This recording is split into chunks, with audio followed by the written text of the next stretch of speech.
Hi friends, welcome to Sugar Mama Investing, where I tell you everything that I know about investing in options trading. And today you learn from my mistakes. I had something super duper frustrating happen to me today. And I think that it'll be a good lesson to share with you so you don't make the same mistake I made if you're starting to learn how to invest either in the stock market or options or futures or anything really if you're investing in. And that lesson is this. Be super duper very careful making a market order. Now, before I jump right into it and tell you what happened, let me explain what a market order is and what I typically use, which is a limit order.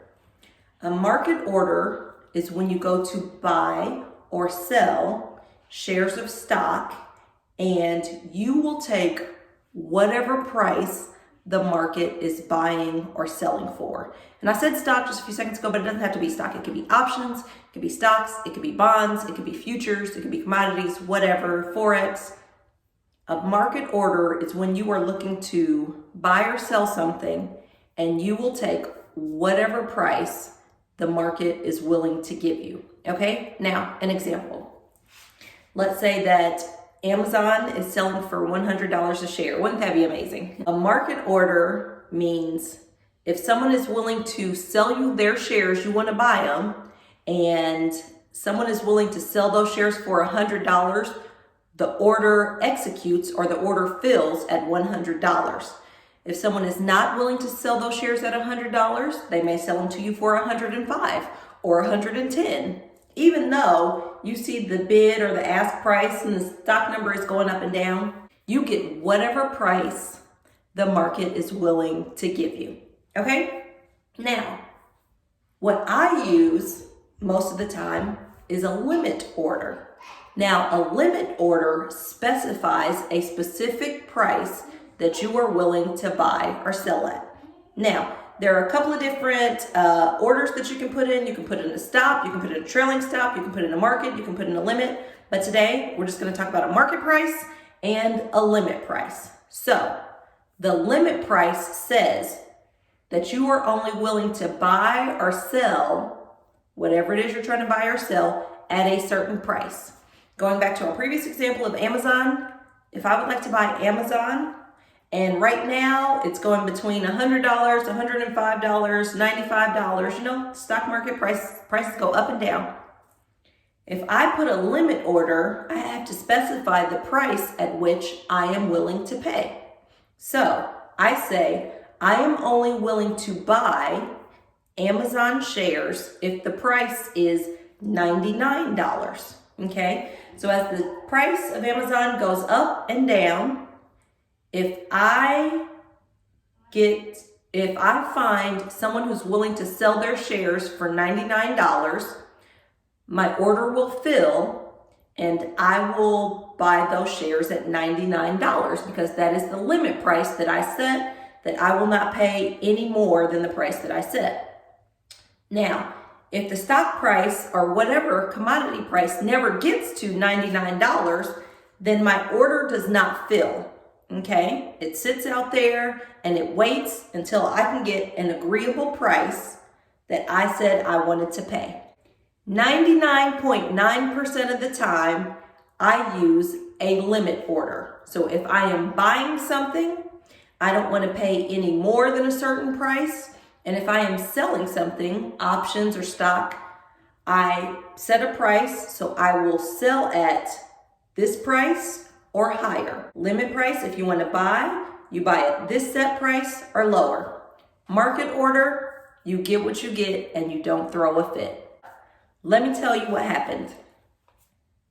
I did an earnings play for Netflix. Okay, Netflix was going to report their fourth quarter earnings, and I spent $26 on just a quick trade to see if I could take $26 and make $200. Okay, no big deal. It's $26. It was just a fun risk and it didn't work out. Okay, so I was way off. I lost the $26. Okay, so I had an option that I bought that was now worthless, meaning it didn't have any value because Netflix was trading at $580. The option that I bought was for $540. It's not worth anything. So I just wanted to close the option, and it was trading for about $1 or $2, okay? So I put in a market price thinking that that option could not go negative. The lowest that I could sell that option for would be $1, $2, or $0 just to get out of the trade. Boy, was I freaking wrong. So I log into my account later and I noticed that my account is $400 less. And I was confused, like, where am I missing $400 from? What had happened is because I put in a market order to close that Netflix trade, that option's value went down to a negative $4.65. So essentially, something that was only supposed to cost me $26, that option went down to $4.65, which times 100 shares is $465. The market price that was willing to buy my option was negative $465. And the order went through because I didn't specify the limit price that I wanted to sell my option back. So essentially, long story short, an option I paid $26 for, instead of going to zero, went down to negative $465. And it cost me $465 to get out of the trade because I used a market order instead of saying the limit that I will close this option out would be, I don't know, $10, $5, okay? So don't get bitten. Anytime you make a trade, whether it's for stocks, options, Forex, put the limit price because anything could happen. You could put an order out there and all of a sudden the market could crash and you could sell something or buy something for a price that doesn't benefit you, okay?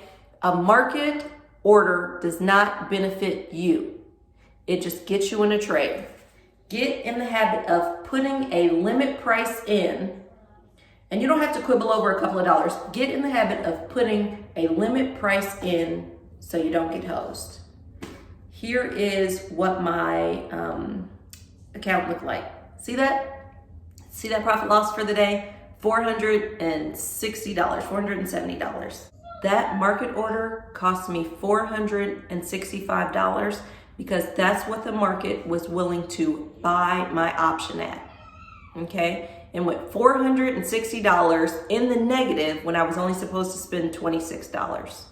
So the big takeaway lesson for me, and if you're getting started, if you've been trading and you're cool with not putting in a limit order, you're cool with the market, great. But if you're just starting investing and you're new, always, always, always put in a limit order, okay? Thank you so much for watching.